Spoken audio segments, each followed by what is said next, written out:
নমস্কার বন্ধুরা, তোমরা সবাই কেমন আছো? আশা করি সকলে ভালো আছো। তো প্রিয়াঙ্কা হোম কিচেনে সকলকে স্বাগত জানাই। তো আজ আমি চলে এসেছি কিন্তু একটি মজাদার রেসিপি নিয়ে।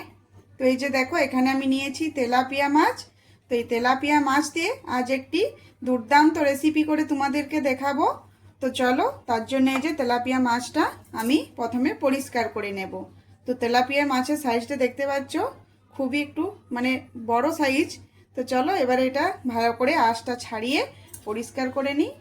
তো বন্ধুরা, আমার রেসিপিগুলি তোমাদের যদি ভালো লেগে থাকে তো অবশ্যই আমার চ্যানেলটি সাবস্ক্রাইব করে বেল আইকনটি প্রেস করে দিও। এই যে দেখো, চামচের সাহায্যে আমি আঁশগুলো ছাড়িয়ে নেব।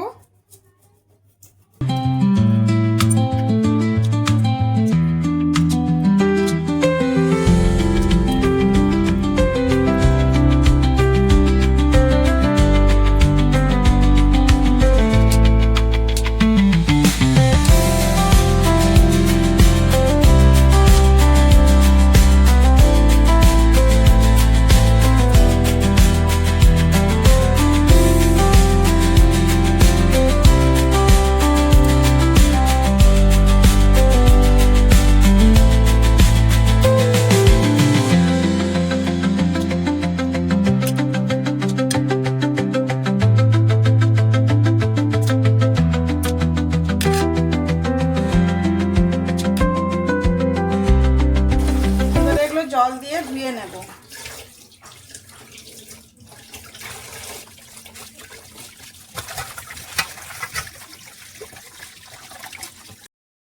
তো এই যে দেখো, মাছগুলো ধুয়ে পরিষ্কার করে নিয়েছি। এবারে নুন হলুদ ভালো করে মাখিয়ে নেব।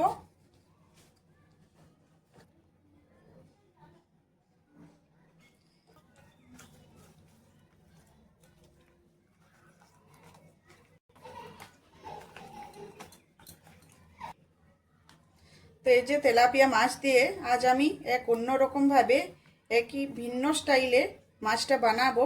তো তোমরা তো অনেকেই অনেক রকমভাবে তেলাপিয়া মাছের রান্না করে খেয়েছো।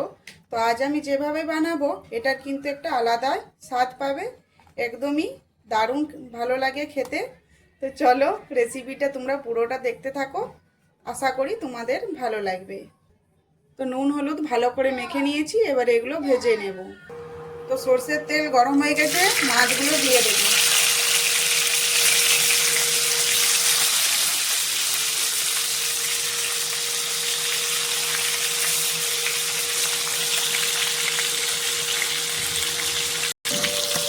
তো একটা পিঠ ভাজা হয়ে গেছে, একটা পিঠ এইভাবে উঠে দেবো।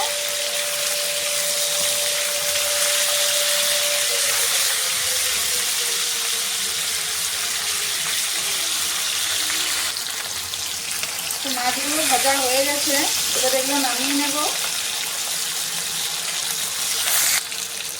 তো এগুলো দেখো, খুব সুন্দর করে ভেজে নিয়েছি। চলো এগুলো নামিয়ে নিই।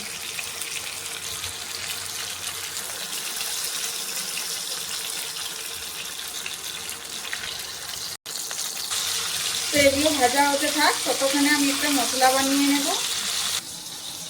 তো মিক্সির জার নিয়েছি, দিয়ে দেবো 1 চামচ সরষে, 1 চামচ জিরে, আর দিয়ে দেবো আদা রসুন আর কাঁচা লঙ্কা, অল্প নুন, অল্প হলুদ, আর কাশ্মীরি লঙ্কার গুঁড়ো, অল্প জল দিয়ে পেস্ট করে নেব। তো এই যে দেখো, পেস্ট করে নিয়েছি। তো মাছগুলো ভাজা হয়ে গেছে, এবার এখানে একটা পেঁয়াজ নিয়েছি। তো পেঁয়াজটা একটু কুচি করে নেব। তো এইভাবে একবার তেলাপিয়া মাছ বানিয়ে দেখবে, খেতে খুবই ভালো লাগে। তো মাছের তো আমরা অনেক রকম রেসিপি বানিয়ে বাড়িতে খাই। তো এইভাবে একবার যদি বানানো যায়, এই শীতকালে কিন্তু একদমই জমে যাবে। তো এবার এই টমেটোটা আমি একটু কেটে নেব।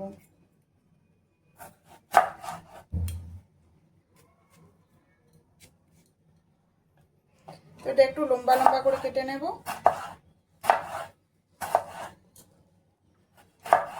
এভাবে একটু পাতলা পাতলা করে কেটে নেব। তো বন্ধুরা, আমার রেসিপিগুলি তোমাদের যদি ভালো লেগে থাকে তো অবশ্যই আমার চ্যানেলটি সাবস্ক্রাইব করে বেল আইকনটি প্রেস করে আমার পাশে থেকো। তো কড়াইয়ে তেল দিয়েছি, তেল গরম হয়ে গেছে। শুকনো লঙ্কা আর জিরে দিয়ে দিলাম। এই যে জিরে দিয়ে দিলাম, তেজপাতা। এবারে দিয়ে দেব পেঁয়াজের কুচি।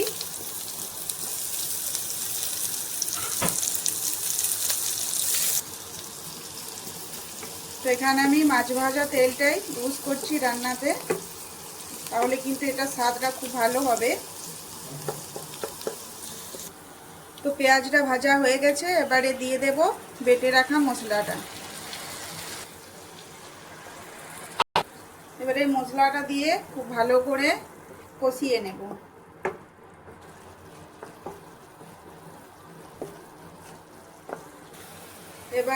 এবারে দিয়ে দেব কেটে রাখা টমেটো,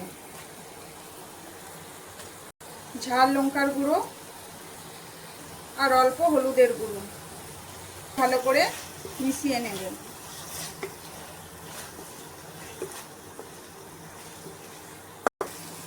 এখানে দিয়ে দেব মশলা ধোয়া জলটা। একটু জলটা দিয়ে একটু ভালো করে নেড়ে চেড়ে কষিয়ে নিতে হবে।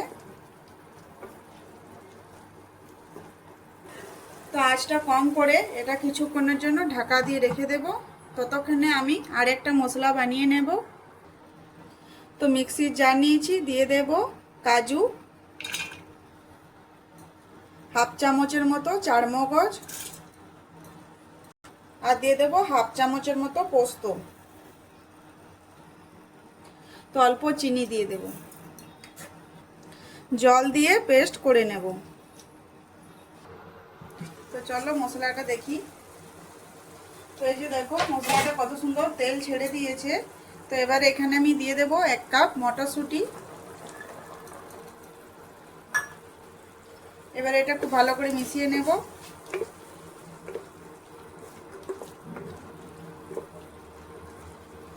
তো এইভাবে যদি মাছটা রান্না করা হয় তাহলে দেখবে ভাতের থালা কিন্তু নিমিষেই শেষ হয়ে যাবে। তো আবার এটা আমি ঢাকা দিয়ে রেখে দেব। তো এই যে দেখো এখানে কিন্তু মশলাটা আমি খুব ভালো করে কষিয়ে নিয়েছি।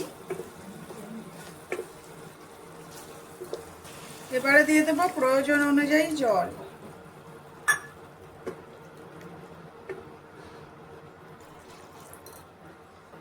তো এখানে আমি 2 কাপ জল দিয়েছি। স্বাদ অনুযায়ী নুন দিয়ে দেব। এবারে ভেজে রাখা মাছগুলো দিয়ে দেব।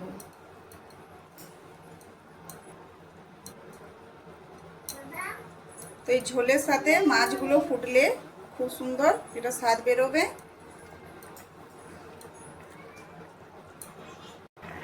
তো এখানে দিয়ে দেব ধনেপাতা কুচি। এবারে কাজু বাদামের পেস্টটা দিয়ে দেব।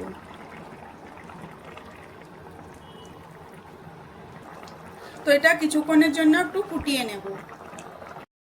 তো এই যে দেখো মাছটার চারদিকে তেলটা ভেসে গেছে। তো এই রান্নাটা কিন্তু আমার হয়ে গেছে। তো অবশ্যই নুন ঝালটা একবার চেক করে নেবে। আর দেখতে পাচ্ছ এটা কতটা লোভনীয় লাগছে, একদম জিভে জল চলে আসছে। তো আজকের এই রেসিপিটি কেমন লাগলো অবশ্যই কমেন্ট করে জানাবে। আর যদি ভালো লেগে থাকে আমার চ্যানেলটা সাবস্ক্রাইব করে দিও। ভালো থেকো, সুস্থ থেকো। আরও আসছি এরকম নিত্য নতুন রেসিপি নিয়ে। ধন্যবাদ।